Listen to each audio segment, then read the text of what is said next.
Olá, boa noite, seja bem-vindo, seja bem-vinda à aula de Direito Empresarial, é um prazer estar aqui com vocês. Eu, na verdade, não sou o professor João Henrique, como vocês estão vendo, eu sou a professora Janaína Vargas Testa, sou mestre em Direito e advogada atuante na área trabalhista, mas essa semana, o professor João teve um problema, na verdade, questões pessoais, então eu vim substituí-lo e eu estarei com vocês essa noite para a gente conversar um pouquinho sobre a primeira aula de Direito Empresarial, ok? Então me coloco aí à disposição, não somente a mim, mas também, principalmente, o professor da disciplina, que logo estará com vocês nos próximos encontros e irá acompanhá-los aí durante todo o semestre, tá certo?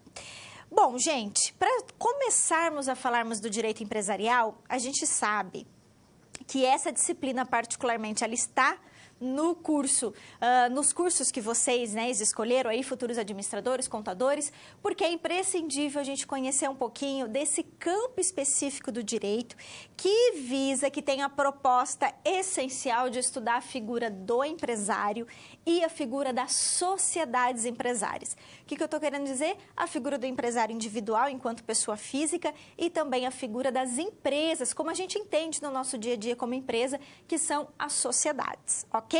E para a gente começar, nós vamos, na verdade, ter uma aula introdutória de Direito Empresarial. Ao longo aí do semestre, das próximas aulas, vocês irão aprofundar o conteúdo, estudando especificamente cada tipo de sociedade, as características de cada tipo empresarial, bem como a questão do processo de falência dessas empresas, processo de recuperação judicial, títulos de crédito, que são conteúdos mais específicos do direito empresarial. A nossa aula de hoje é para a gente adentrar um pouquinho nesse mundo, para falar um pouquinho e conhecer justamente o que é esse campo do direito, tá bom? Eu começo então com vocês pensando qual é a nossa proposta de estudo para o direito empresarial. Vamos lá. Então, olha só. Introdução, então, na verdade, o resumo da nossa aula de hoje, aí proposta, como eu já falei para vocês, é estudar um pouquinho, a introdução, o conceito de atividade empresarial, falar sobre capacidade e responsabilidade civil, que está ligada à própria figura do empresário, ok? E também vamos ainda, o convite que eu faço para vocês é estudar o quê? Praticamente o direito empresarial.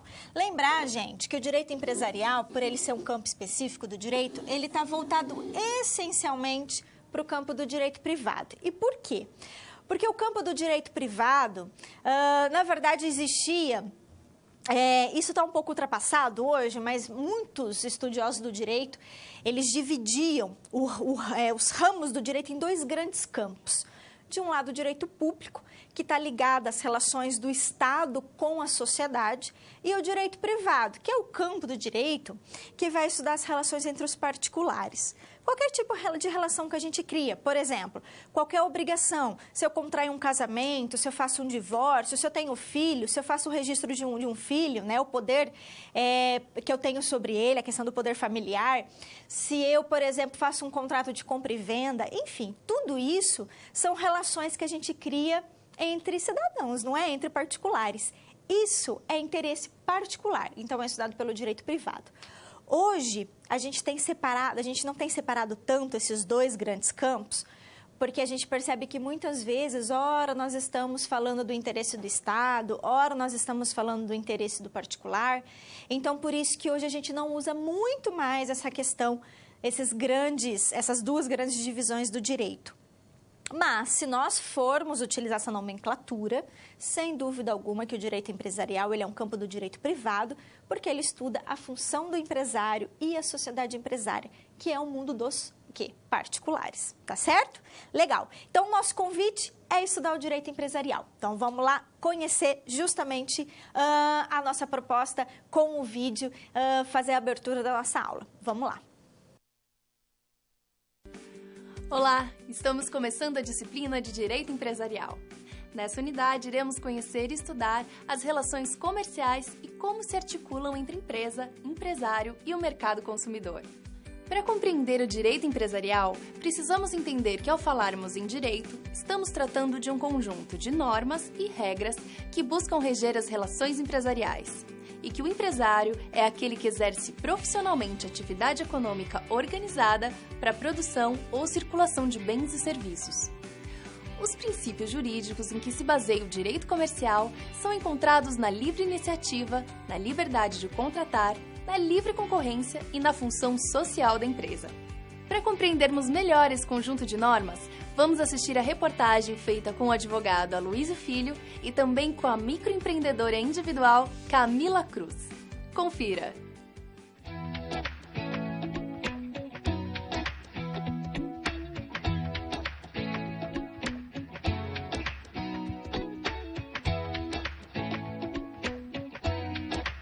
Você já pensou em ser empreendedor e trabalhar na sua própria empresa? Ou melhor que isso, já começou a transformar esse desejo na sua realidade profissional? Muitos brasileiros sim.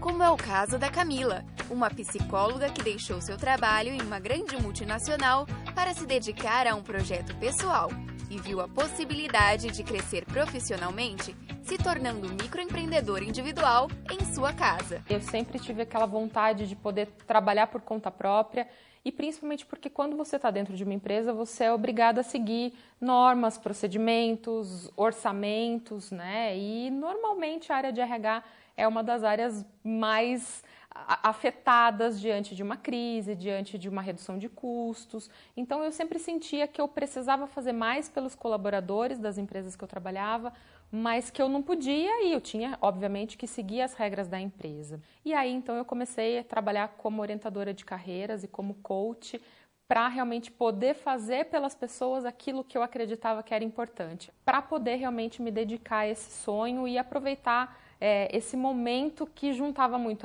o meu desejo e também com o momento do país. A lei que regularizou o MEI é de 2009 e, desde então, segundo dados do Portal do Empreendedor, formalizou no Brasil mais de 5 milhões de pessoas.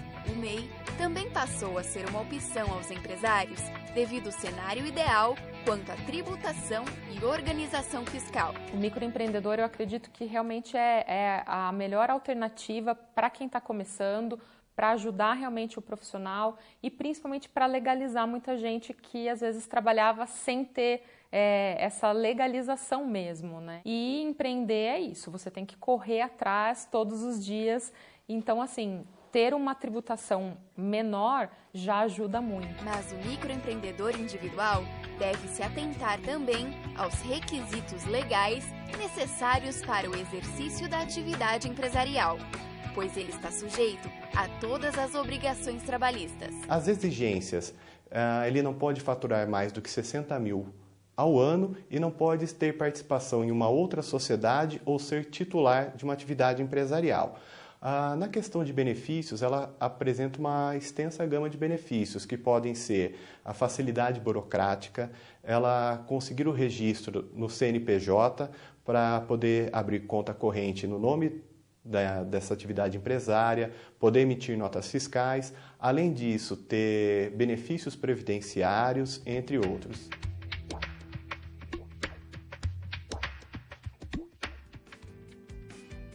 Para nos aprofundarmos na matéria, iremos conhecer a origem das relações comerciais e os reflexos de situações históricas para compreendermos os diferentes momentos do direito comercial e a distinção das atividades empresariais. Estudaremos as fontes do direito empresarial para conhecer as aplicações de seus princípios e suas características. Veremos também as características e as exigências legais em relação à constituição das empresas de micro e pequeno porte, sociedades empresariais, companhias limitadas e anônimas e a MEI, que se trata de microempreendedores individuais.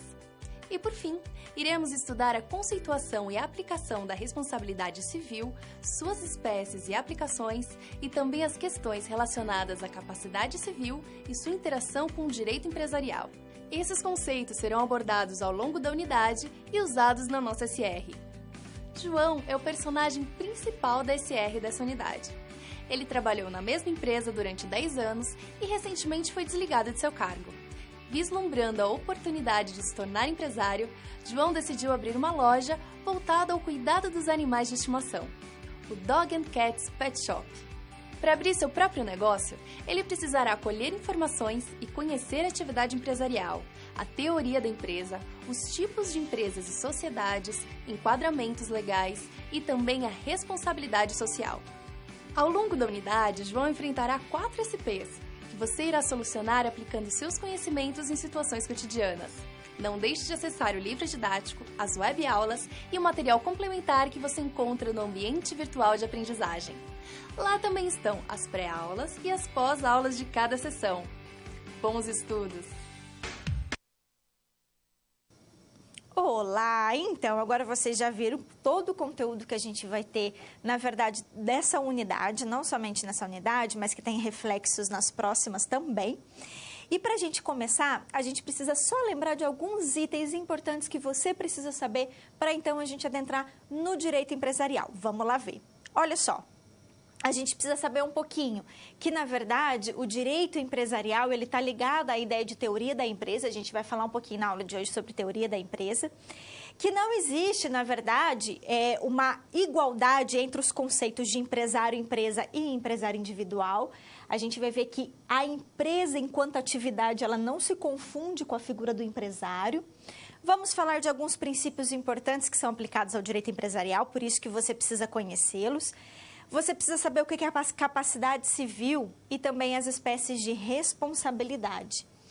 Então, para isso, a gente vai justamente estudar a questão do João. Ele vai montar uma empresa, a Dogcat. E você, então, ao longo dessa aula de hoje, vai me ajudar a também ajudar o João a resolver a sua empresa. Vamos lá!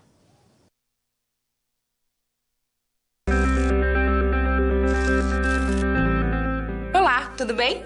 Espero que esteja gostando dessa aula. Como você pôde perceber, é muito importante estudar o conteúdo da pré-aula no ambiente virtual, antes de conhecer e resolver as situações problema. Vamos lá? As etapas para compreender e resolver as SPs são simples e facilitam os seus estudos. Primeiro, é necessário conhecer e interpretar os detalhes da situação problema, entender onde se passa a situação, quais agentes estão envolvidos e quais recursos estão disponíveis. Depois, é a hora de problematizar a situação apresentada, que são baseadas na realidade de mercado. E isso significa que seu desafio foi elaborado com base nas informações de empresas, experiência dos professores e acontecimentos do cotidiano da sua área. E por último, você vai solucionar as problemáticas. Para isso, você deve utilizar dos conceitos e das teorias vistas nas pré-aulas. Ficou claro? Então o desafio está com você. É hora da SP1. Caso surja um ponto de interrogação, você pode sempre acessar o fórum e enviar suas dúvidas, ok? Bons estudos e até mais!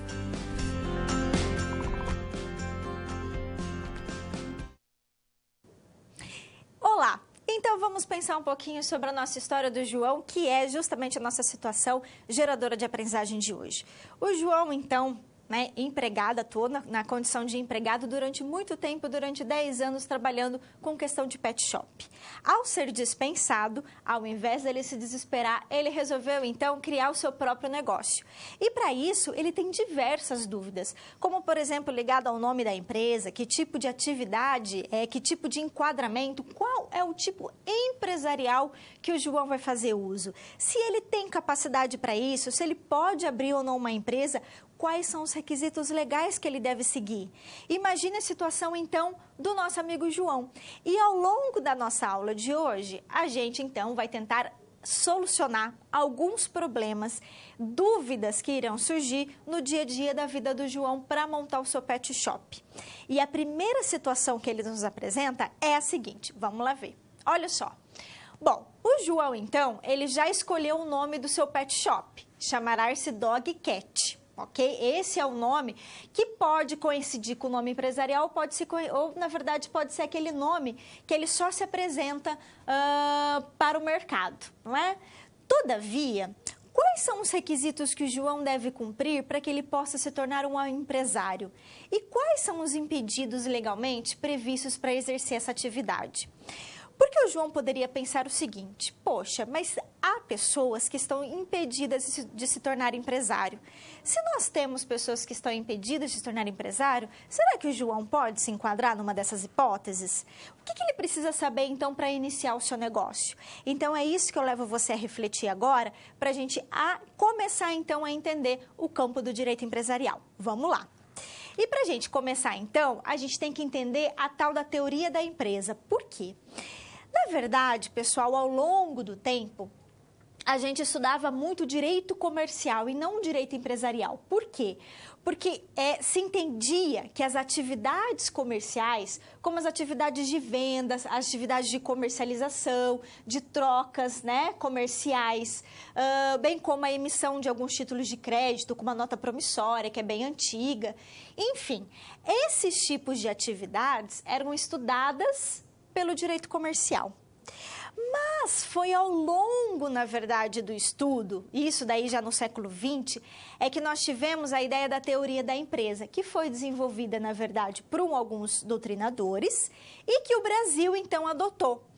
Segundo o professor Alberto, a empresa em si, ela é um fenômeno econômico que compreende a organização das chamadas fatores de produção, como a natureza, o capital utilizado, o trabalho e a tecnologia. Vamos entender um pouquinho melhor isso aqui. Você tem que lembrar que o direito, ele é reflexo da sociedade, ou seja, ele se transforma, ele evolui à medida que a sociedade também evolui, porque, afinal de contas, para que existe o direito? O direito, ele existe, sua razão de ser é regulamentar a vida em sociedade. Se a sociedade se transforma, se ela se torna mais complexa, se ela cria as novas relações jurídicas que antes não existia, o direito precisa acompanhar essas mudanças. Por isso que o direito vive mudando, né? Por isso que as leis vivem mudando. Por isso que, às vezes, a gente fica numa certa insegurança jurídica, não sabendo exatamente, né, em que momento nós vamos aplicar aquela lei ou não vamos, porque existe toda essa dinâmica, ok? O direito empresarial da mesma forma. A gente tem que lembrar que as relações comerciais antigas não existia a ideia de empresa. Ela foi construída ao longo do século XIX, se consolidou ao longo do século XX. Foi, então, que o direito comercial, que era aquele direito que era limitado ao estudo das relações comerciais, ele passou-se também a fazer o estudo da figura da empresa. E o que é essa ideia de empresa? É toda atividade. Quando a gente fala empresa, nós estamos nos referindo... Eu sei que no dia a dia a gente usa a palavra empresa como local, estabelecimento. Para o direito empresarial, não. Para o direito empresarial, o que é empresa? É uma atividade econômica. Só que é uma atividade econômica organizada, que vai ter capital investido, uma tecnologia investida, obviamente, vai ter uma mão de obra, trabalho e também uma matéria-prima que vai ser ali empregada, que são os insumos. Eu preciso da reunião de todos esses fatores para criar uma atividade organizada que aí a gente vai entender como empresa. Isso é o objeto do estudo do direito empresarial. E mais, vamos avançar um pouquinho, olha só. Além disso, a gente tem, então, um estudo que alguns doutrinadores do direito empresarial fazem, que ele diz que quando a gente está falando da figura de empresa, por ser um fenômeno econômico, a gente vai dividir ela em perfis, certo? A gente tem o perfil subjetivo, ou seja, o que é o perfil subjetivo? É a figura do empresário. Subjetivo está ligado ao sujeito. Quem realiza a atividade empresarial é o empresário, ok? Além disso, a gente tem o perfil funcional. O que é funcional? É a própria atividade econômica organizada. Enquanto o perfil ele estuda a pessoa, a figura do empresário, que não se confunde com a figura do quê? Da própria atividade econômica organizada, certo? Essa é a função dessa empresa. Além disso, a empresa também ela tem um perfil objetivo. Qual que é o perfil objetivo dela? A reunião de bens que ela tem. A reunião de bens que nós falamos que uma empresa tem, seriam todos os bens que ela utiliza, todos os bens corpóreos, móveis, ou bens incorpóreos, que é aqueles bens que a gente não consegue pegar, como a marca, a patente, o nome empresarial. Toda a reunião de todos esses bens é que traça o perfil objetivo da empresa, o seu estabelecimento empresarial, ok? E além disso, existe aí se falava muito do perfil corporativo, que hoje a gente não utiliza mais, porque se dizia antes que as empresas ela era uma corporação, uma reunião entre os interesses do empregado e os interesses do empresariado. Ou seja, na verdade, a empresa, no seu sentido corporativo, ela tinha como objetivo o fim, né, como fim o lucro, a obtenção de riquezas, mas o desenvolvimento, ou seja, era um fim único que tanto os trabalhadores como os próprios empregadores, os que são os empresários, ambos se reuniam, por isso a gente fala de corporação, se reuniam para atingir esse fim econômico. Isso influenciou muito a Itália principalmente nos anos 40, com a ideia do fascismo. Hoje a gente não tem mais utilizado essa nomenclatura, porque a gente não traz mais a ideia no sentido corporativo. A gente sabe que muitas vezes os trabalhadores eles têm os seus interesses próprios e o empresário ele tem uma outra visão e um outro interesse em relação à atividade empresarial. Legal? E como mais que a gente pode, então, só para retomar, para ficar fixo para você. Então, quando a gente fala em empresa, nós estamos falando de vários perfis. Nós estamos falando da pessoa que realiza atividade econômica, que é o perfil subjetivo, não é isso? Que é o próprio empresário. O perfil também funcional, que é a realização dessa atividade, e também o perfil justamente dos bens, que é o objetivo, os bens que ela reúne. Isso a gente tem uma ideia de empresa. Quando eu falo de empresa para o direito empresarial, eu estou falando do quê? Da reunião dos bens que incorporam essa atividade. Eu estou falando da própria realização da atividade econômica organizada, que é aquela atividade econômica que está buscando lucro, que está produzindo, que está circulando bens e serviços. E eu estou falando da pessoa responsável por essa atividade, que é quem? É o empresário. Por isso, gente, que na verdade o empresário é sempre o empresário individual. Ele é o empresário. Não é a empresa que é o empresário, mas é a pessoa que ocupa dessa atividade. Ao mesmo tempo que quando eu estou falando de uma sociedade, e quando eu estou falando de uma pessoa jurídica, e depois o professor João vai aprofundar isso com vocês nas próximas aulas, quando a gente está falando de sociedade empresária, nós estamos falando da figura dos sócios, concorda comigo? São sócios que criam uma pessoa jurídica, não é isso? Pois é essa pessoa jurídica que é a sociedade que essas pessoas criaram, que é a figura do empresário. Não são os sócios. Os sócios são empreendedores, mas quem, na verdade, tem a sua função enquanto empresário é a sociedade, é a pessoa jurídica criada. Para o empresário individual, isso não ocorre, porque o empresário individual não cria pessoa jurídica. Ele continua como pessoa física. Legal? Vamos aprofundar mais um pouquinho. Vamos lá. Olha só. Além disso, a gente tem uma divisão que refere-se, então, a três realidades distintas, ok? Que está muito ligado ao que nós já falamos. A empresa sempre ela é uma atividade econômica organizada, com capital, trabalho, lembra que a gente falou? Com a finalidade de fazer o quê, gente? Circular bens e serviços, que é o perfil funcional dela. Então, eu tenho o perfil funcional, que é a atividade econômica em si. Eu tenho o perfil subjetivo, que é a figura do empresário. E eu tenho o perfil objetivo, que é o estabelecimento. O que é o estabelecimento comercial mesmo? É a reunião dos bens que essa empresa tem. Lembra? Dos bens corpóreos, que são aqueles que a gente diz que são bens que a gente pode pegar, e os incorpóreos que não. É tudo aquilo que está ligado ao patrimônio dessa empresa. Ok? Esse é o perfil, então, objetivo. E mais ainda, a gente vai aprofundar mais um pouquinho. Vamos lá para a tela. Olha só. Só que se eu for estudar o empresário individual, vamos imaginar que no nosso problema aqui hoje, o João ele quer ser o empresário individual lá do pet shop. Empresário individual, gente, é sempre uma pessoa física.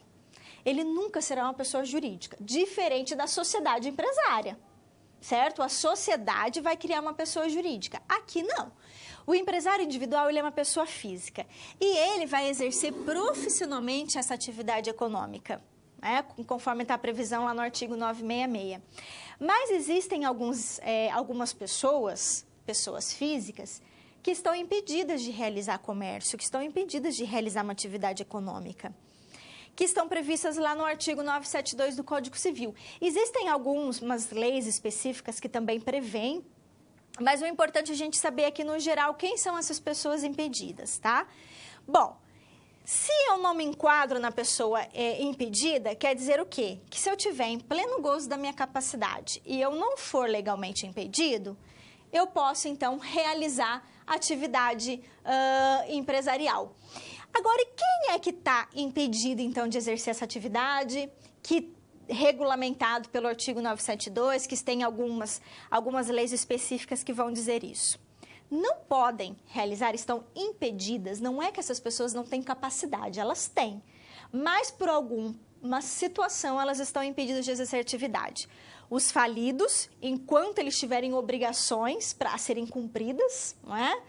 Aqueles que fazem leilão, os corretores, os servidores públicos, porque eles realizam atividade pública, portanto, tem um interesse público aqui a ser protegido.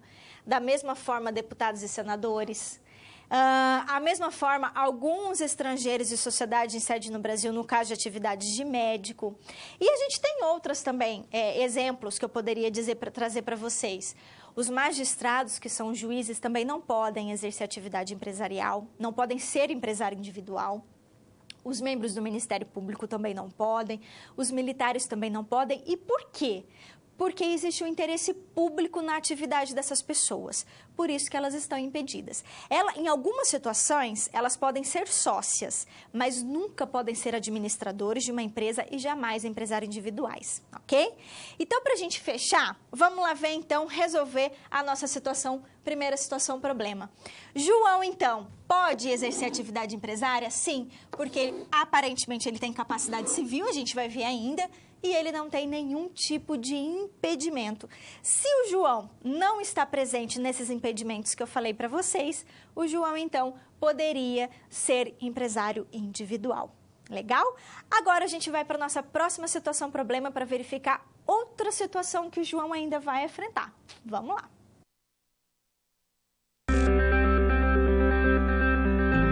Opa, e aí? Como você se saiu com a primeira SP? Com as dicas que a gente viu, nem ficou difícil, não é mesmo? Você percebeu o caminho traçado para obter uma solução satisfatória? Primeiro, você estuda os conceitos teóricos. Em seguida, você conhece e avalia a situação. E só então você tem conhecimento suficiente para se empenhar em resolver a situação-problema. Entendeu por que é importante fazer uso de todos os recursos do material didático antes de iniciar as SPs? No ambiente virtual, você encontra textos, webaulas e vídeos para enriquecer os seus estudos. Vamos para mais um desafio? Boa sorte na SP2 e até mais!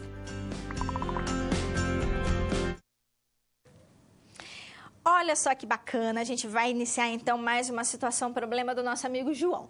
Mas antes da gente falar um pouquinho da nossa segunda SP, eu ainda quero retomar com você os problemas que a gente viu em relação à nossa primeira SP. Olha só, então vamos já ver a nossa situação problema 2 e a gente já faz uma ligação com a nossa SP1. Para que o João possa dar início ao seu objetivo, ele é necessário o conhecimento do direito, pelo menos de algumas coisas, né, gente? Ele não precisa saber tudo do direito empresarial ou do direito comercial, mas ele precisa ter uma noção. E mais, ele precisa pelo menos ter uma ideia dos princípios que regem esses reflexos no seu empreendimento. Porque o direito empresarial, ele tem alguns princípios que, às vezes, muitos dos empresários não seguem, mas que são importantíssimos, até mesmo para proteger o próprio empreendimento do João, não só para proteger o seu empreendimento, mas proteger também a própria sociedade, porque, afinal de contas, quando a gente se lança no mercado como empresário e passa a produzir bens e serviços ou a circular bens e serviços, nós estamos destinando esses bens, esses serviços à população, concorda comigo? Existe uma responsabilidade muito grande do empresário, não só com a comunidade externa, que são os seus consumidores, as relações empresariais que ele vai criar com outros fornecedores, mas também as próprias relações em que ele cria internamente com seus próprios trabalhadores, não é? Então, é uma responsabilidade muito grande. Então, a gente vai falar um pouquinho desses princípios que devem reger o empreendimento do João. E aí, falando um pouquinho sobre isso, eu tenho uma dúvida aqui para vocês que eu queria lançar para vocês pensarem aqui junto comigo. Eu disse, na verdade a gente já aprendeu, vocês aprenderam, que os impedidos legalmente não podem exercer atividade empresarial, principalmente como empresário individual, ok? Porque o empresário individual é ele que exerce profissionalmente a atividade econômica, né? É ele que vai administrar, é ele que vai ter toda a responsabilidade patrimonial em cima daquela atividade, não é isso? Pois bem, agora vamos imaginar que uma pessoa impedida legalmente venha se constituir como empresário. Olha só, olha o problema. Isso, na verdade, tem que ser fiscalizado pela junta comercial. Então, é um pouco difícil uma pessoa assim fizer, mas se ela, uma pessoa impedida, vier então a exercer atividade empresarial, ela vai ter que responder por isso, perante as pessoas que ela possa vir a realizar o comércio, como também perante, imagine, vou criar uma situação hipotética, imagine que for um membro do Ministério Público que resolveu ser empresário individual. Além dele responder com as pessoas que ele fez tratativas comerciais, ele também vai responder disciplinarmente, né, como servidor público lá, justamente no ente que ele está ligado, no ente político e público que ele faz parte. Então, tem toda aí, deve ter, na verdade, é necessário que tenha todo um controle sobre isso. Só que o nosso caso aqui, o João, ele não tem esse impedimento. Então, ele vai criar o pet shop dele, feliz da vida, só que ele precisa conhecer um pouquinho desses princípios que regem o direito empresarial. E que você também, se for um futuro empresário, se você já atua como empresário, é muito importante que nós tenhamos em mente, principalmente a responsabilidade social que uma empresa tem quando ela se lança no mercado. Vamos lá conhecer então um pouquinho sobre isso? Olha só. Primeiro, gente, o princípio da livre iniciativa. A Constituição Federal, que é o nosso maior documento jurídico, ela diz que em tese as pessoas têm a livre iniciativa para se tornar empresário, certo? Livre iniciativa quer dizer que o Estado, em tese, em regra, ele não vai impor limites para essa atividade, para essa livre iniciativa, a não ser alguns regulamentos que ele faz em relação à atividade econômica. Às vezes o Estado, ele precisa, você precisa ter dependendo do tipo de atividade empresarial, você precisa de autorização, né, pública para poder iniciar. Então, isso vai depender de caso a caso. Mas, em regra, existe o princípio da livre iniciativa. Por que a Constituição, ela deu livre iniciativa às pessoas? Ou seja, ela permitiu que qualquer um de nós pudéssemos ser empresários. Por quê? Porque a gente entende que a empresa privada, ela é imprescindível para a sociedade. Claro que sim. É ela que vai produzir bens e serviços para a sociedade. Como é que a gente pode fazer uso de qualquer tipo de serviço? Se eu preciso comprar bens para minha própria sobrevivência, né, para o meu dia a dia da minha vida, se eu não tenho uma empresa criando isso, né? Aqui a gente fala empresa privada no sentido geral. É claro que sim. Então, ela é imprescindível para a sociedade. Se ela é imprescindível, é por isso que a Constituição deu a livre iniciativa. E mais, ela também permitiu a livre iniciativa porque ela sabe que é o lucro, é a busca pelo lucro, a motivação dos empresários, é aquilo que os empresários buscam. Pessoal, não tem razão de ser uma atividade econômica se ela não buscar o lucro.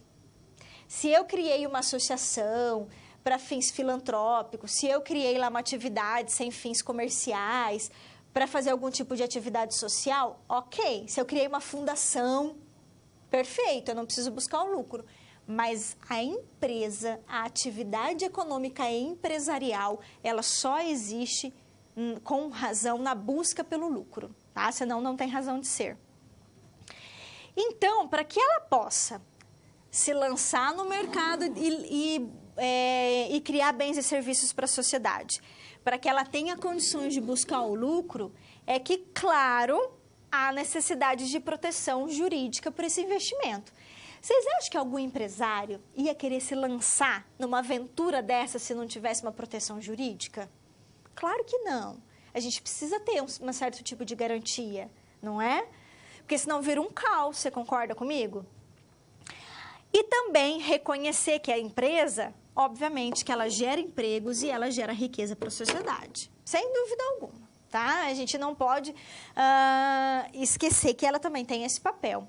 Então, isso é livre iniciativa. O que a nossa Constituição, ela celebrou que nós somos um Estado democrático de direito. Se nós somos um Estado democrático de direito, significa que nós podemos exercer democraticamente, com liberdade, a nossa atividade. Por que o Estado democrático de direito se preocupa com a livre iniciativa? Porque ele sabe que a empresa é imprescindível para a geração de riquezas, para geração de empregos, para circular bens e serviços da sociedade e também para permitir, obviamente, não poderia ser diferente, ao empresário a busca pelo lucro, não é? Pelo lucro e a proteção do investimento que ele está dando. Agora eu pergunto para você, vocês concordam comigo? Que em alguns momentos a gente pode ter aí uma contradição, não uma contradição, mas eu digo assim, como é que eu posso dizer? Uma briga, um conflito entre o interesse social e o interesse econômico das empresas. Nessa busca pelo lucro, pode ser que em alguns momentos a gente acaba deixando de lado as questões sociais. O que você acha disso? A Constituição, quando ela garantiu a livre iniciativa, ela disse que o Estado tem como fundamento a livre iniciativa, mas também os valores sociais do trabalho. O que a Constituição quis dizer? Que ela almeja, né? Ela tem esse ideal de que, na verdade, o empresário, ele busca o seu lucro, ele desenvolva a sua atividade econômica, mas sem se desvincular da preocupação com os valores sociais do trabalho. Sem violar direitos trabalhistas, sem violar os valores ambientais, como denegrir, por exemplo, o meio ambiente, degradar o meio ambiente, sem desrespeitar o direito do consumidor, ou seja, ter responsabilidade quando você lança um bem e serviço para o teu consumidor e sempre cumprir com aquilo que é prometido, dar informação clara e adequada ao consumidor. O que eu estou querendo dizer com tudo isso? Que quando o empresário ele se lança na livre iniciativa, ele não pode esquecer dos seus valores e muito mais da função social que uma empresa tem.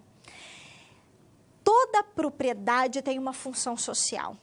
A terra tem que ser produtiva porque a função da terra, por exemplo, é produzir, certo? Ao mesmo tempo a empresa. Se a empresa tem como função gerar empregos e riqueza, a função social dela também é não violar os preceitos legais, éticos, ao lidar com todas as pessoas que estão relacionadas com a atividade empresarial. Aí vocês podem dizer, professora, você está sonhando, né? Você está sendo no mundo ideal. Pode ser que sim, mas eu estou falando para vocês aqui a questão teórica, né? Aquilo que está na Constituição, que está na lei e que é aquilo que a gente espera que um dia realmente irá se concretizar, tá bom? Ok, e que mais que o empresário precisa ter noção? Qual outro princípio? Vamos lá ver, olha só.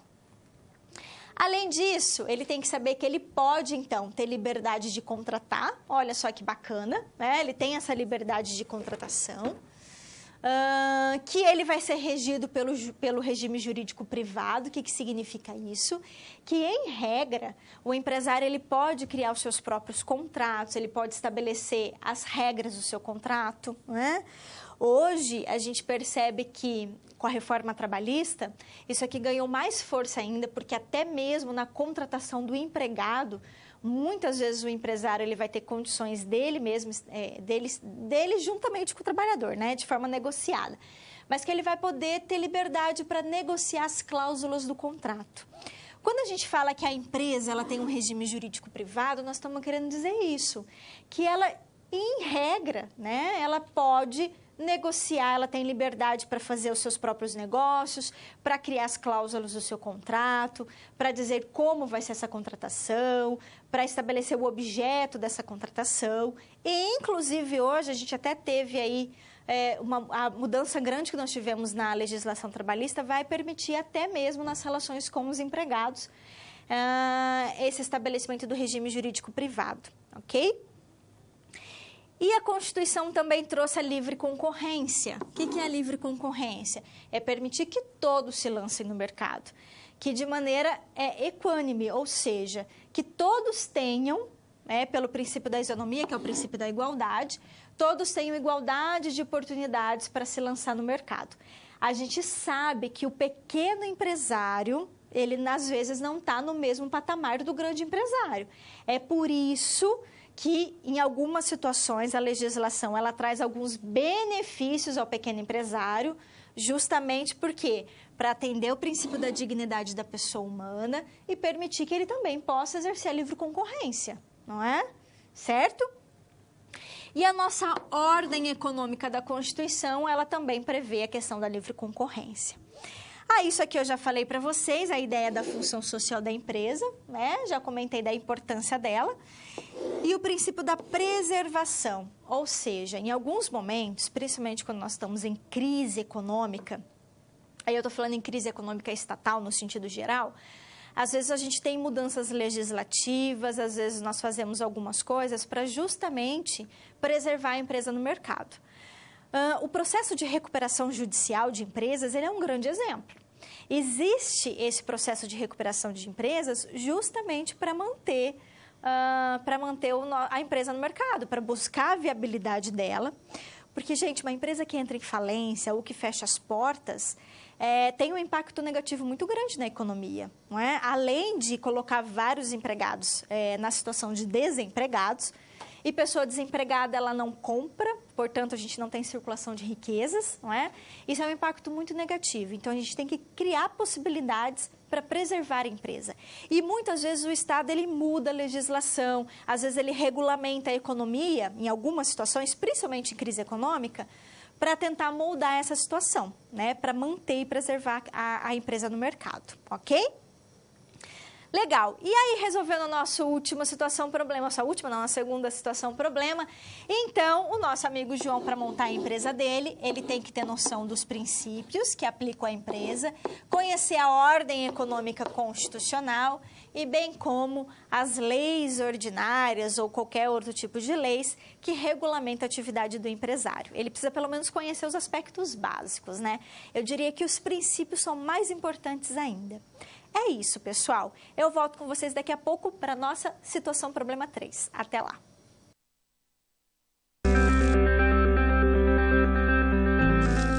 Olá! Agora que você já solucionou 2 das SPs, muitas das teorias vistas na pré-aula fazem mais sentido, não é mesmo?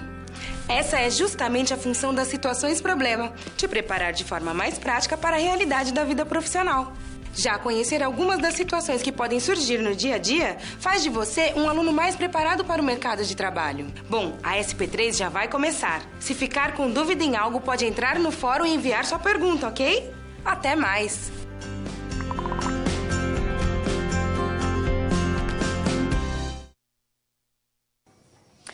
Olá! Agora vamos conhecer o nosso terceiro problema do João. O que mais que o nosso amigo João vai ter que enfrentar para resolver e criar sua empresa, seu pet shop? A gente já aprendeu várias coisas. A gente já sabe que ele tem que ter capacidade, nós vamos aprofundar ainda na questão da capacidade. A gente já sabe que ele tem que seguir os princípios, né? Todos os princípios que eu falei com vocês agora. A gente sabe que ele não pode ser impedido legalmente, não é isso? Enfim, o que mais que o nosso João precisa? Qual é o outro problema que ele vai enfrentar agora? Vamos lá ver. Olha só. Então, para continuar a nossa caminhada aí, pessoal, a gente precisa saber, conhecer as possíveis classificações e requisitos para o exercício da empresa. Será que o direito empresarial, ele classifica e traz requisitos para exercer a empresa? O que você acha? Então, na verdade, nós caímos nos problemas aí até iniciais do João, né? O João ainda continua preocupado, ele continua sem saber qual o requisito que ele precisa cumprir, o que ele precisa fazer exatamente para criar a empresa dele. E a gente vai solucionar, a gente vai ajudar. Só que para a gente dar resposta para o João, nós precisamos conhecer um pouquinho essas tais classificações e requisitos que o mundo empresarial, que o direito empresarial nos coloca. Vamos lá ver. Olha só. Então, passei aqui um pouquinho, a gente precisa justamente pensar o quê? Para ser empresário pessoa física, olha só, se eu quero ser uma empresária individual pessoa física, eu preciso, então, primeiro, ser um profissional. Preciso exercer profissionalmente essa atividade. Lembrem-se que o empresário individual, ele exerce sozinho a atividade econômica, não é isso? Então, geralmente é ele, profissionalmente, que vai exercer essa atividade. Além disso, ele vai desenvolver uma atividade econômica de forma organizada e vai produzir a circulação de bens ou serviços. Isso é o empresário individual pessoa física, ok? O empresário individual pessoa física, se ele quiser, e aí eu estou aqui apresentando para vocês as modalidades empresárias possíveis, penso eu que ao longo da disciplina vocês irão se aprofundar em cada modalidade empresarial. A gente tem, só para esclarecer, a figura do empresário individual, que é a figura do empresário individual pessoa física, não é isso? A gente tem a figura da sociedade empresária, que eu já falei para vocês, que na verdade é a PJ.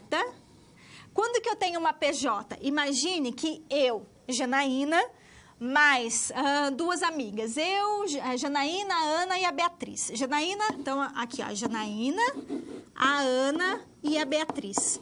Nós três somos 3 pessoas físicas. A gente quer montar uma sociedade.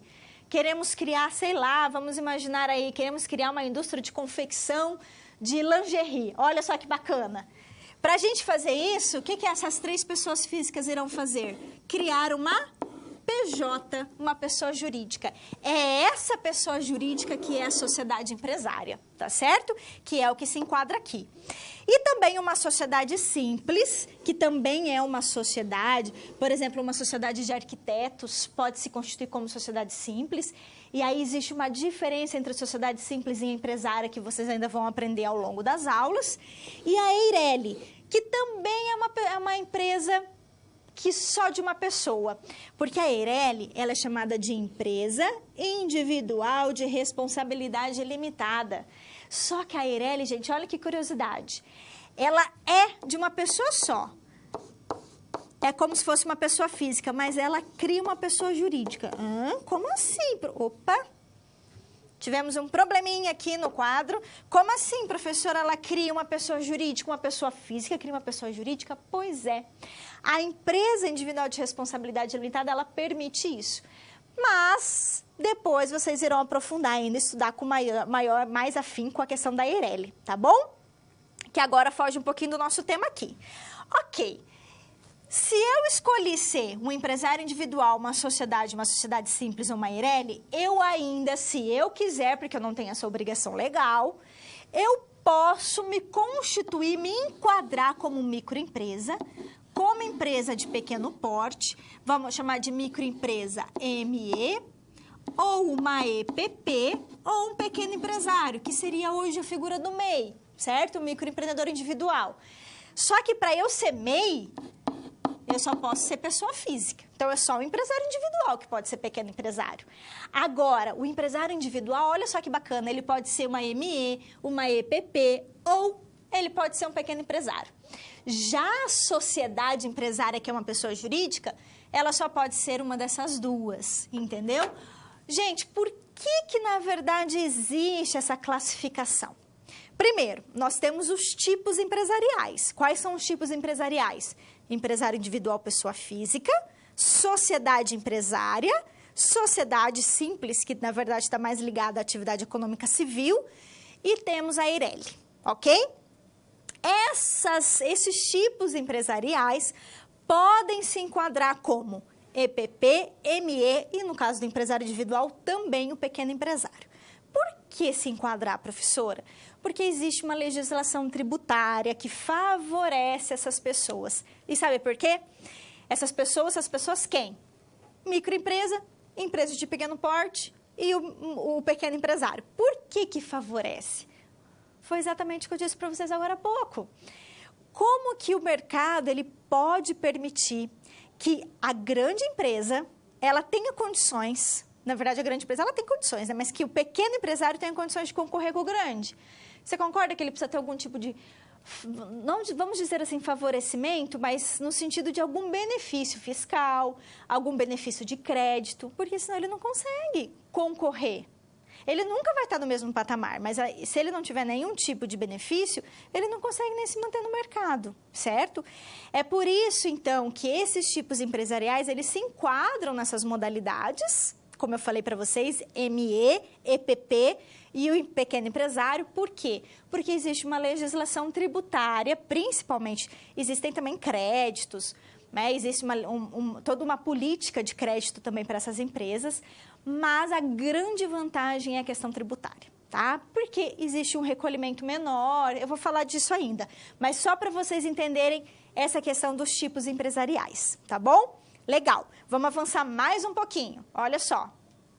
E aí, pessoal, essas empresas, então, o que elas fazem? Quando elas vão se adequar certo? Resolver se tornar uma microempresa, uma empresa de pequeno porte, elas precisam primeiro escriturar. Vocês estão vendo ali? O que é fazer escrituração, professora? É justamente, pessoal, formalizar toda a sua documentação, seus registros contábeis, né? Todo o seu faturamento tem que ser escriturado, certo? Ok. Só que, gente, nós temos um probleminha aqui, porque quando esse material aqui foi feito, esse material ele não está de acordo com a nova legislação, certo? A gente teve uma mudança na legislação, na lei complementar. Vou até colocar o nominho dela aqui para vocês saberem. Lei Complementar 123 de 2006.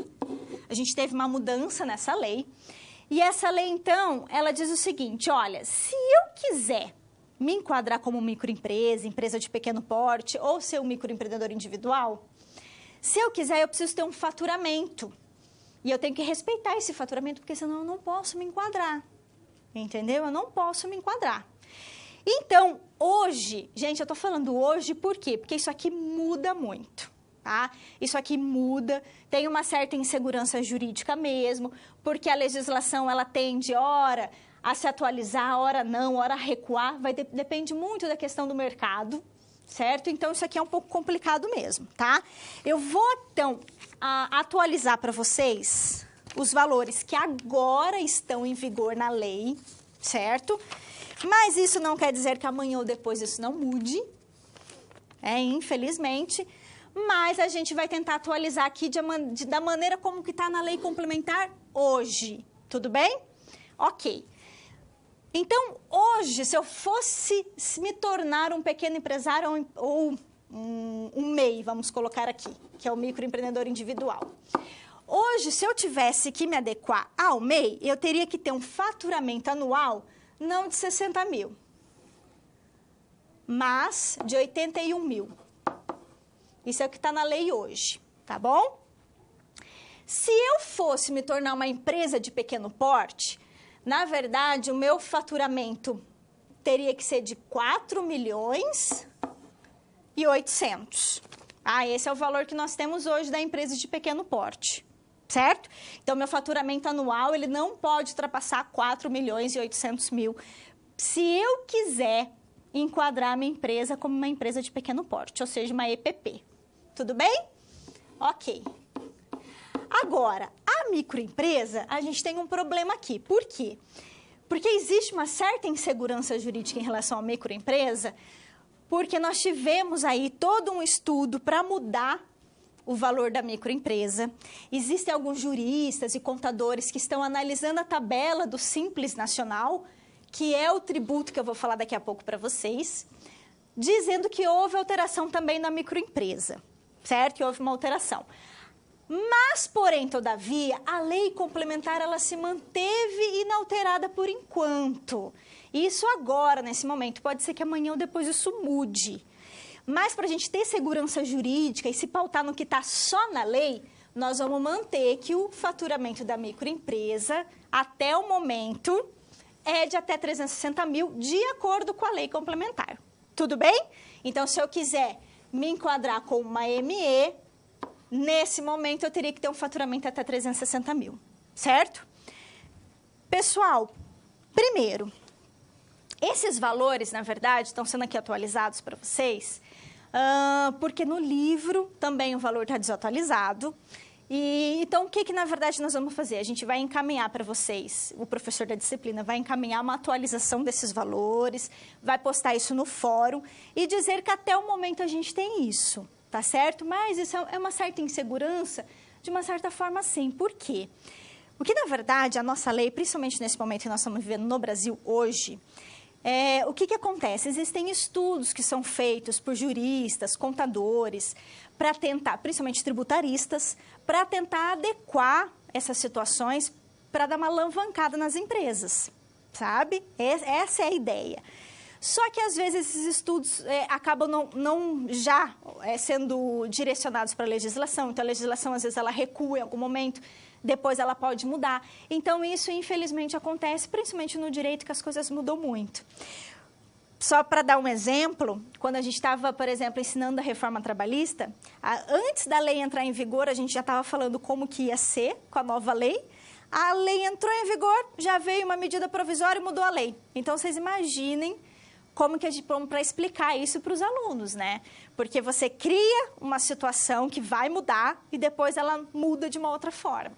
Então, a lei, infelizmente, isso ocorre, né? A questão jurídica, isso ocorre mesmo. Então, a gente tem que estar atento, tá? Mas, para vocês ficarem tranquilos, não terem problema com isso, porque pode ser que isso aqui ainda mude, porque ainda tem um pessoal aí, uns juristas e contadores falando que a tendência pode ser que isso altere, mas por enquanto é isso. Por que por enquanto é isso? Porque a gente não pode se pautar nos estudos, entendeu? A gente tem que se pautar no que está na lei. A lei complementar fala que são esses valores hoje, então é nisso que eu vou me pautar com vocês. Combinado? Legal. Agora, e por que a gente então vai se adequar a essas microempresas e empresas de pequeno porte? Porque a gente tem a possibilidade de fazer uso do Simples Nacional, que é uma tributação simplificada. Você paga vários tributos de uma vez, de acordo com o seu faturamento, mensalmente. Então, é uma forma do quê? De beneficiar o pequeno empresário, tá bom? Legal, vamos lá então. Para a gente resolver a nossa situação, problema 3, o que vai acontecer então com o João? O João, se ele quiser ser um empresário individual, ele pode ou não fazer a sua escrituração, mas se a receita bruta dele for inferior a 360 mil, ele pode, então, se adequar até uma microempresa, né? Que foi o que a gente viu nesse momento, ok? É isso, meus queridos. Eu termino com vocês, então, a situação problema 3 e eu volto daqui a pouco para a gente solucionar mais uma questão do João. Vamos lá.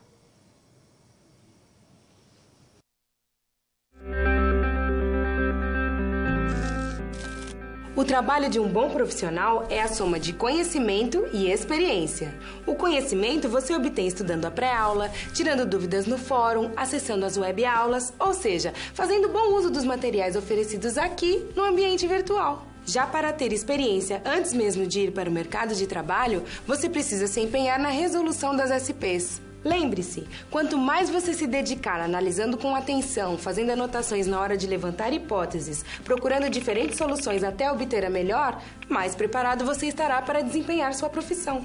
Você já resolveu 3 desafios, mas ainda falta a SP4. Se dedique, hein?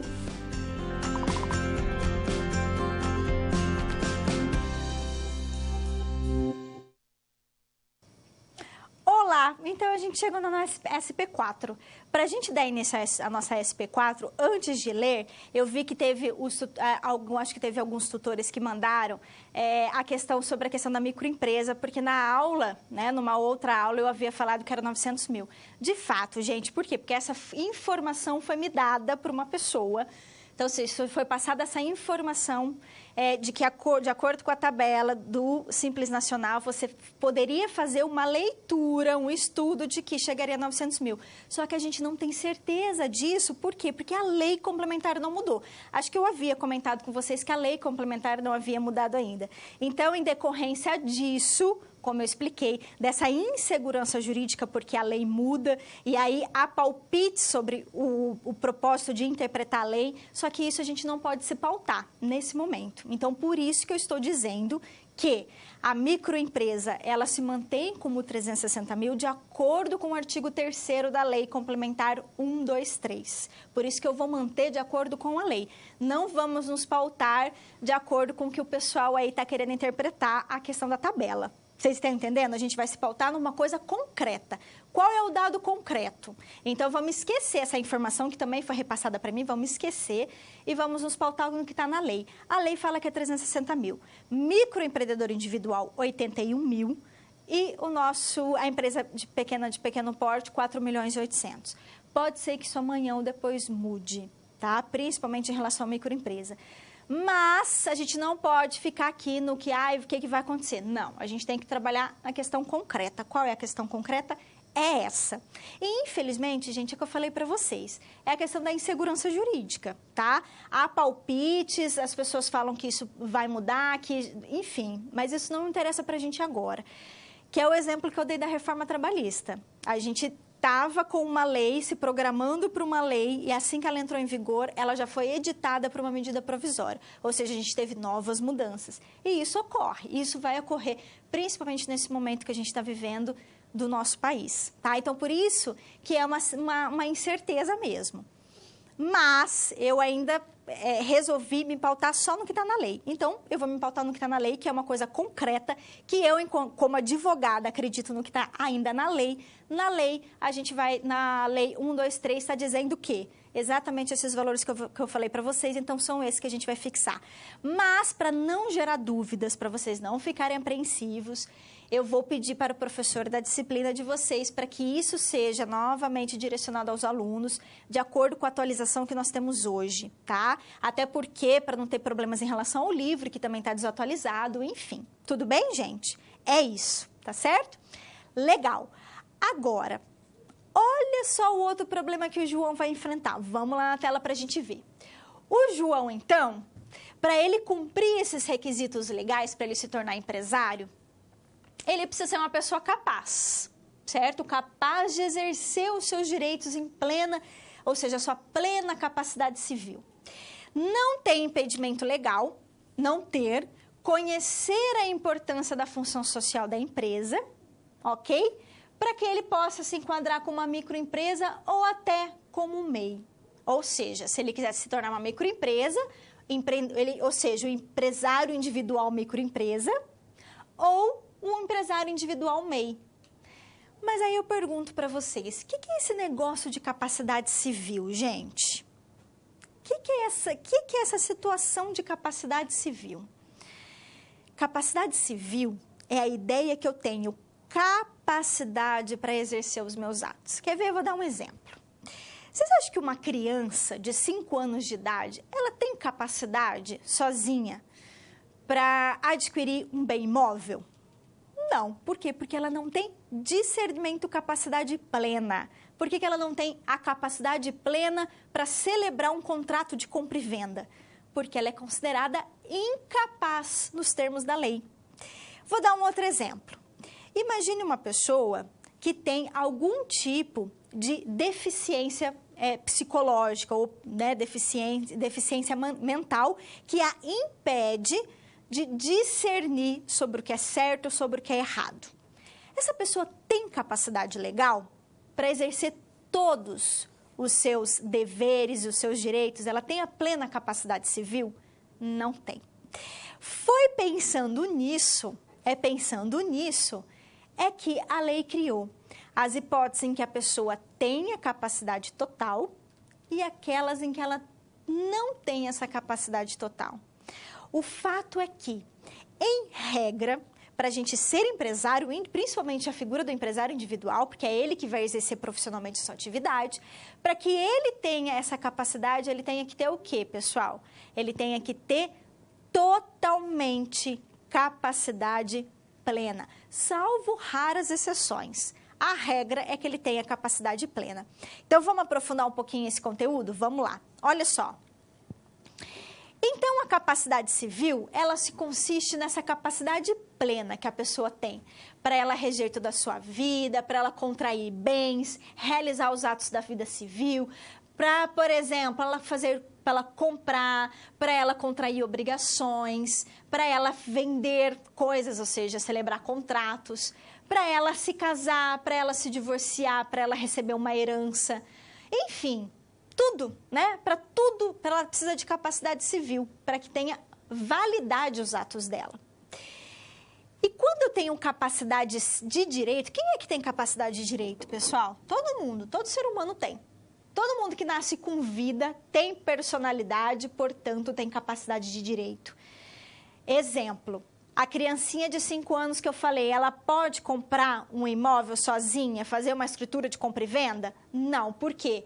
Porque ela não tem capacidade de fato. Mas ela tem capacidade de direito? Ela poderia fazer essa compra por meio do seu representante legal? Aí sim. Por quê? Porque ela tem direitos. Ela é um ser de direitos. Eu posso, por exemplo, violar o direito de nome de uma criança de 5 anos? Eu posso, por exemplo, violar a dignidade dessa criança? Não, porque ela ela tem capacidade de direitos, ela é uma pessoa de direitos, mas ela não pode o quê? Exercer todos os seus atos da vida civil ainda. Justamente por ela não poder exercê-los, é que a gente diz que ela não tem capacidade de exercício, que é capacidade de fato. Para eu ser empresário, em regra, eu preciso ter capacidade de direito e capacidade de fato, ou seja, capacidade plena, tá certo? Aí sim vai ter legitimação, legitimidade e eu terei personalidade jurídica. Essa coisa de personalidade jurídica parece uma coisa meio estranha, né? É muito linguajar jurídico. Mas quando eu digo que alguém tem personalidade jurídica, sabe o que eu estou querendo dizer? Que essa pessoa é um ser humano. Quando um bebê nasce, ele nasceu com vida, ele é um ser humano. Ele já tem personalidade, ele é uma pessoa. Basta ser pessoa para ter personalidade jurídica, ok? Aí, claro, para você realizar atos na vida civil, você vai ter que criar capacidade de fato para isso. Estão entendendo? Ok. O que mais que a gente precisa saber? Vamos lá, para a tela. No segundo, o artigo 2º, ó, ficou meio redundante, mas tudo bem. O artigo 2º vem nos dizer, gente, que a personalidade civil da pessoa começa do nascimento com a vida. Então, quer dizer que se a pessoa nascer morta, ela não tem personalidade, professora? É mais ou menos isso que a lei está dizendo. Só que ela diz o seguinte: mas a lei põe a salvo desde a concepção. O que é concepção? Desde o início da gravidez, tá? Os direitos do nascituro. Quem que é o nascituro? É o bebê que está lá na barriga da gestante, certo? Ele também tem direitos. A lei põe a salvo os direitos dele. E aí, gente, tem várias teorias que tentam explicar isso aqui, que na verdade não é tão importante para a gente, mas como está aqui no material a gente vai falar. A teoria natalista, que ela é um pouco utilizada pelo ordenamento brasileiro, diz o seguinte: olha, para alguém ter personalidade, a pessoa tem que nascer com vida. Se não nascer com vida, não tem personalidade, certo? Que seria mais ou menos aqui, ó, que está dizendo até aqui, concorda comigo? Ok. A teoria da personalidade condicionada vai dizer o seguinte: não, a pessoa, ela só vai ter personalidade, ela tem personalidade, mas ela tem que vir lá nascer com vida, então é uma condição. Qual que é a condição que a gente põe para ela?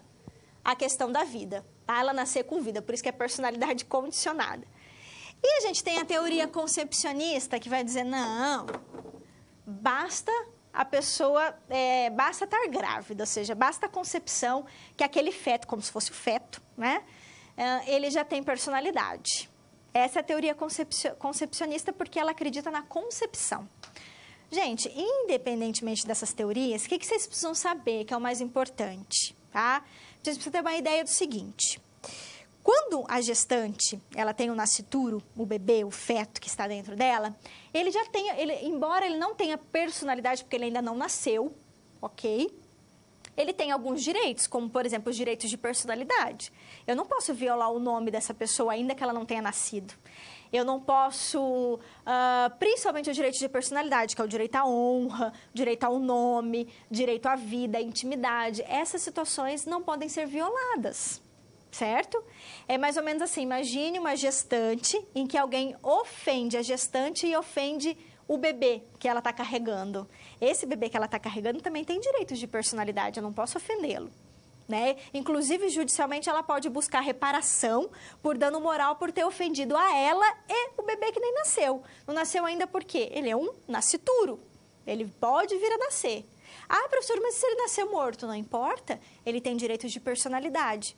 Agora, isso vai entrar numa discussão grande se houver questão de patrimônio, herança, porque se o bebê vier nascer morto, pode ser que ele não tenha garantias, ou vier, nem nascer morto, mas a concepção não, a gestação não for até o fim. Esse bebê não vai ter direitos patrimoniais, por exemplo, questão de herança, bens e tal. Então, é por isso que existem essas teorias, tá? E elas, vou falar para vocês, a teoria natalista e a concepcionalista, elas muito, hora ou outra, elas são utilizadas no Poder Judiciário brasileiro, a depender da situação, tá bom? A depender da situação. Hora ou outra, se utiliza uma ou outra, tá? O fato é que nasceu com vida, tem personalidade, pessoa com personalidade, ela tem capacidade de direito. É isso que importa para nós. E ela vai adquirir a capacidade de exercício ao longo da vida, certo? Então, é nisso que a gente vai aprofundar agora. Vamos lá ver. Olha só. Segundo o artigo 3º do Código Civil, são absolutamente incapazes. Se são absolutamente incapazes, significa que essas pessoas não podem realizar atos da vida civil sozinhos, porque os atos que elas realizam são nulos de pleno direito. Quem são os incapazes de forma absoluta? Os menores de 16 anos, tá? Os menores de 16 anos, para eles realizarem atos da vida civil, eles têm que ser representados pelos seus pais ou por qualquer outro representante legal, porque senão os atos que eles realizam são inválidos, tá bom? E quem são os relativamente incapazes? Vamos lá ver. Olha só. São incapazes relativamente os maiores de 16 e os menores de 18, ok?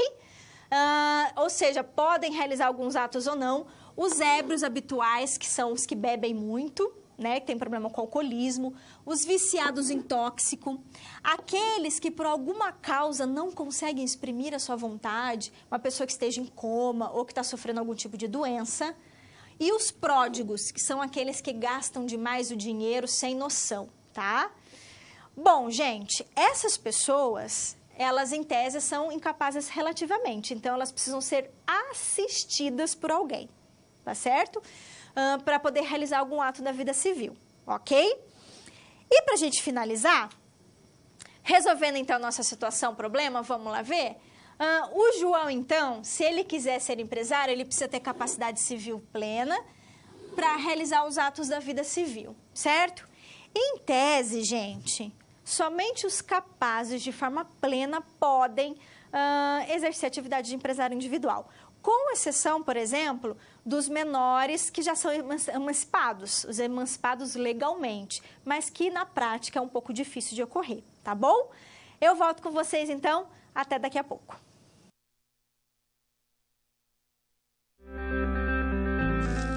E agora que todos os desafios foram concluídos com sucesso, é hora de refletir sobre o que foi visto. O objetivo das SPs é ampliar o seu conhecimento e te ensinar a como utilizar na sua realidade profissional os conceitos vistos aqui. Essa é uma metodologia que exige muita proatividade e empenho da sua parte, já que segue o modelo de uma das tendências mais avançadas no mundo, a sala de aula invertida. E em contrapartida, vai te transformar num profissional diferenciado e mais qualificado para desempenhar as funções da sua profissão. Por isso, faça bom uso dos materiais e das interatividades oferecidas. Não deixe de acessar o seu ambiente virtual e completar a sua pós-aula, ok? Cada parte do processo é essencial para a sua aprendizagem. Até mais! Vamos retomar nossa aula de hoje? Porque no último aí vídeo a gente terminou rapidinho em decorrência do horário. Então, vamos retomar um pouquinho agora com cautela, porque é importante a gente finalizar a aula de hoje e você ter aprendido um pouquinho aí essa parte introdutória do direito empresarial. A gente viu até agora que para me tornar um empresário, eu preciso ter capacidade civil plena, em regra. Não posso ser um impedido legalmente, não é isso? Também tenho que escolher que tipo empresarial eu vou me adequar. Se eu quero ter uma sociedade, aí eu vou precisar de mais uma pessoa. Porque sociedade eu não posso montar uma pessoa só, tem que ter no mínimo duas, né? Se eu vou criar uma sociedade empresária, se eu vou me tornar um empresário individual, se eu quero, então, criar, de repente, uma empresa individual, que é uma EIRELI, aí eu posso até criar sozinha, mas eu tenho que ter um capital mínimo. Para ser uma EIRELI tem que ter um capital lá de 100 vezes o salário mínimo, depois vocês vão aprender isso melhor, enfim. E, além disso, eu ainda posso me enquadrar como microempresa, empresa de pequeno porte ou como MEI, se eu tiver um faturamento que respeite, não é isso? Que é aquilo que a gente falou para vocês hoje, que daí, e para que eu faça esse enquadramento, eu posso ter uma tributação diferenciada, que é o Simples Nacional. Enfim, gente, e aí nós vimos que para ter capacidade plena não posso ser um absolutamente incapaz e nem um relativo incapaz, não é isso? Para poder exercer atividade de empresário individual. Lembrem-se que o incapaz, ele até pode, por exemplo, ser sócio. Ele nunca pode administrar uma empresa, porque ele não tem capacidade para administrar. E nem ser empresário individual, porque o empresário individual é ele que toma as rédeas de todo o empreendimento dele, tá bom? Aí não vamos nos esquecer. O que a gente não pode esquecer?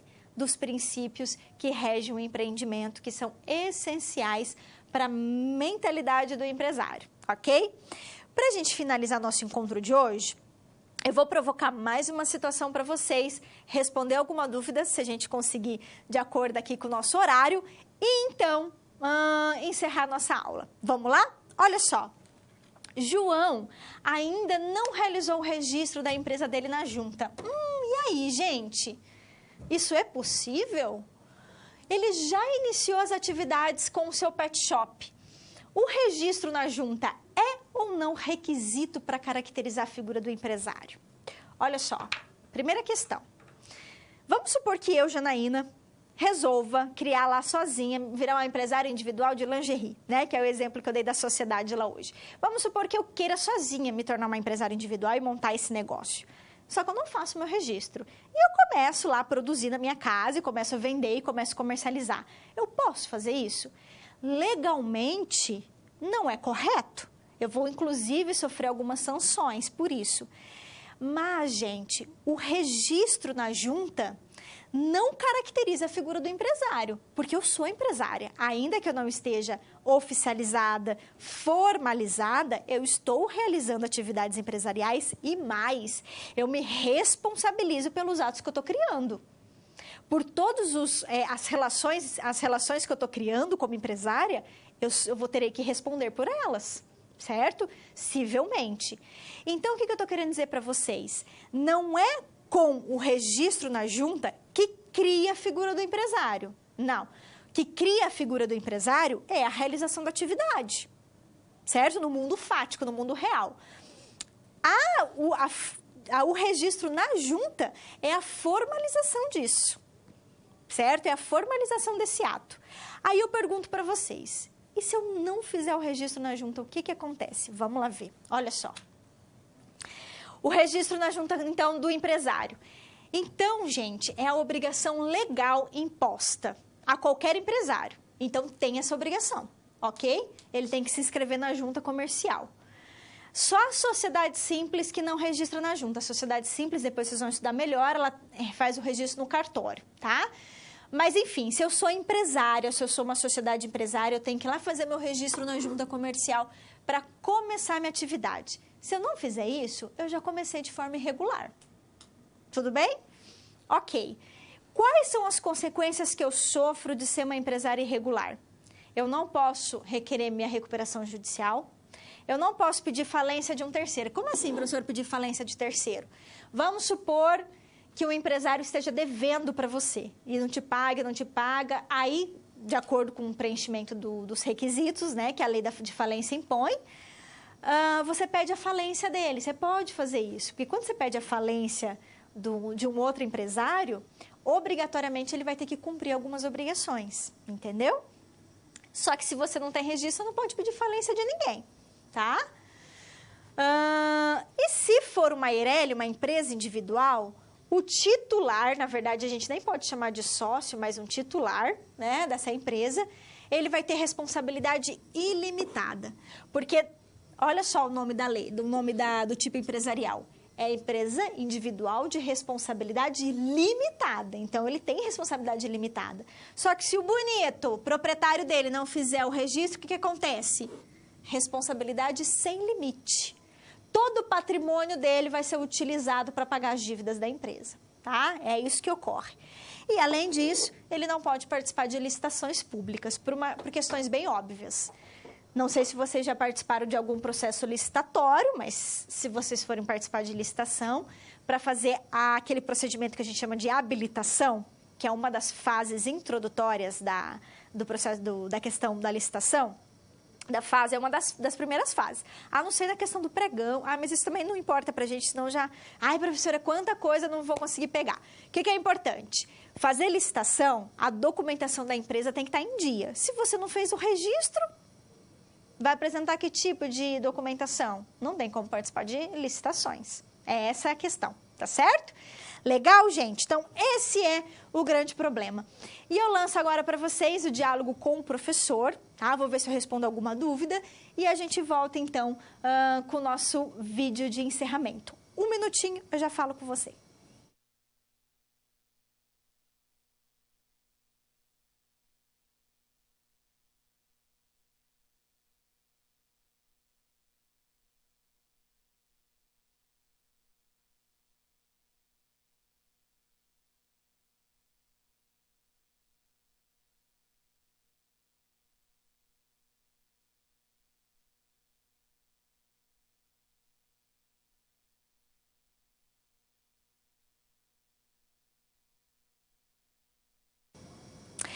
Olá, gente. Olha só, tem uma pergunta aqui sobre a questão da diferença de pedido de falência com pedido de recuperação judicial. Vocês terão, salvo engano, uma aula especificamente sobre isso, mas eu já vou adiantar para vocês qual é a diferença. Uma empresa entra em falência quando ela não tem mais viabilidade econômica, quando ela não tem condições de cumprir as suas obrigações e quando o passivo dela, que são as dívidas, é muito alto e ultrapassa o ativo, que é os créditos e aquilo que ela ainda tem para receber, ou os patrimônios que ela ainda tem. Ou seja, ela não tem mais como se manter no mercado. Uma empresa pede falência, por que ela pede? Porque daí a gente vai montar lá toda aquela questão dos credores, fazer uma ordem dos credores, vai vender tudo que a empresa tem, pegar todos os créditos dela e aí vai pagar aquilo que der para pagar. Sabe mais ou menos assim? Isso é processo de falência. Então, ele é feito judicialmente, vai ser nomeado um administrador dessa falência, vai ser feita uma assembleia dos credores, né, um comitê de credores e vai montar uma planilha dos credores que vão sendo pagos, certo? Aquilo que for possível pagar será pago, o que não for possível, na verdade, o empresário ele fica isento. Né? Ele não paga pelas dívidas que ele não conseguir pagar, que ele não tiver mais patrimônio para saldar. Isso é a falência.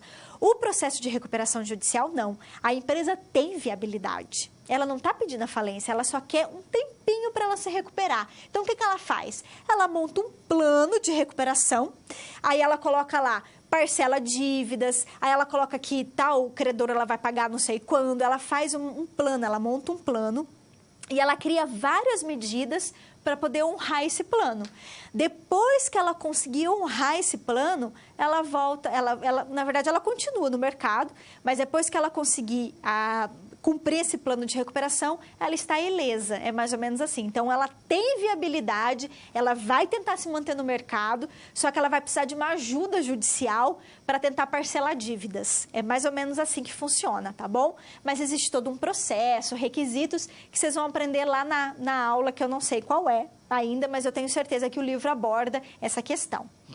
Certo, meus queridos, eu me despeço de vocês aqui, desejando um ótimo final de semana, fiquem com Deus, tudo de bom, a gente se vê aí, quer dizer, na verdade a gente não irá se ver mais, né, porque o professor da disciplina assume essa disciplina logo na próxima aula, mas foi um prazer estar com vocês, quem sabe a gente não se encontra aí numa outra aula de uma outra disciplina no nosso curso, tá bom? Vamos assistir o nosso vídeo para conhecer então um pouquinho, fazer um resumo da matéria que a gente viu hoje. Até lá! Olá! Chegamos ao final da primeira unidade da disciplina Direito Empresarial. Ao longo da unidade, acompanhamos diversas situações pelas quais João passou ao decidir abrir seu próprio negócio. Vamos lembrar o que vimos até agora? Na SP1, você buscou informações para verificar se João não tinha nenhum impedimento legal para abrir o seu negócio e também indicou quais entidades envolvidas nesse processo. João precisa ter plena capacidade civil, ou seja, ter mais que 18 anos, responder por seus atos e não ter qualquer tipo de impedimento, como a interdição. Na SP2, você conheceu as fontes do direito empresarial e os princípios que o regem. Para auxiliar João, conta o seu posicionamento e indagou-se qual a função social da empresa Dog & Cat. E quanto à livre concorrência, como ela ocorre no mercado, o que pode ser feito e o que não pode ser feito. A função social da empresa diz que ela deve atender e compreender seus fins econômicos e sociais. Deve atender também os valores do trabalho, preservação e obtenção da dignidade da pessoa humana. Dessa forma, a preocupação de João se estendeu a atender a função social, oferecendo a venda de produtos com qualidade destinados a esse segmento, constituindo uma empresa ecologicamente correta. Assim, João instalou coletores de água da chuva e começou a apoiar projetos sociais locais de proteção aos animais de estimação abandonados. Na SP3, João tomou conhecimento da existência de um órgão governamental responsável por garantir a livre concorrência no mercado, o CAD, Conselho Administrativo de Defesa Econômica. Ele conheceu também as possíveis classificações e requisitos para o exercício da empresa dentro do nosso ordenamento jurídico. Dentro do objetivo de João, ele encontrou duas possíveis opções que podem ser aplicadas em seu negócio: ser microempreendedor individual ou abrir uma microempresa. Para se tornar um microempreendedor individual, deve-se ter um faturamento anual de até R$60 mil, não ser sócio ou titular da empresa e é permitido contratar apenas um empregado, que receberá pela prestação de seus serviços um salário mínimo ou piso da categoria, sendo garantido todos os demais direitos trabalhistas. Para abrir uma microempresa, deve-se ter um faturamento anual de até R$ 240 mil, podendo ter até 19 funcionários. Para a abertura de seu negócio, João optou pelo MEI, microempreendedor individual, podendo posteriormente migrar para outra forma de constituição empresarial. Na SP4 se desdobraram questões relacionadas com a responsabilidade civil, com o compromisso assumido, com os ressarcimentos de danos causados e com tipos de responsabilidade. Como essas novas colocações foram analisadas por João? E quais os reflexos delas na abertura da empresa? Quanto à responsabilidade civil, João deve estar ciente de que responderá civilmente quanto aos atos praticados na empresa, zelando pela qualidade e pela segurança de seus produtos e serviços prestados. Se uma vacina causar algum tipo de reação em um animal, João responderá ao dano causado a fim de repará-lo. Por questões como essa, é imprescindível que João conheça seus fornecedores, prestadores de serviços e funcionário, visando zelar pela reputação da empresa. Para se aprofundar no conteúdo dessa unidade, você pode assistir alguns vídeos que reforçam as ideias que foram vistas em nossas aulas. No canal Saber Direito, que você encontra disponível no site YouTube, o vídeo Curso Teoria da Empresa, Aula 2, Vídeo 1, fala sobre atividade empresarial e responde questões em relação à exigência para o exercício da atividade empresarial e seus impedimentos legais. No site Publica Direito, há um artigo de Lorena Salles Silveira que analisa a função social da empresa e as limitações quanto à aplicação da responsabilidade social, analisando pontos essenciais como a ética empresarial. Lembre-se de que os materiais disponibilizados para você são atuais e têm a função de enriquecer seu aprendizado. Também com foco em aprimorar seus estudos, as questões do Faça Valer a Pena irão te trazer base para que você se prepare para prestar um concurso em âmbito local e nacional. Por isso, é sempre bom manter-se em dia com as atividades. Aproveite essas dicas e não se esqueça de voltar ao seu livro didático. Bons estudos!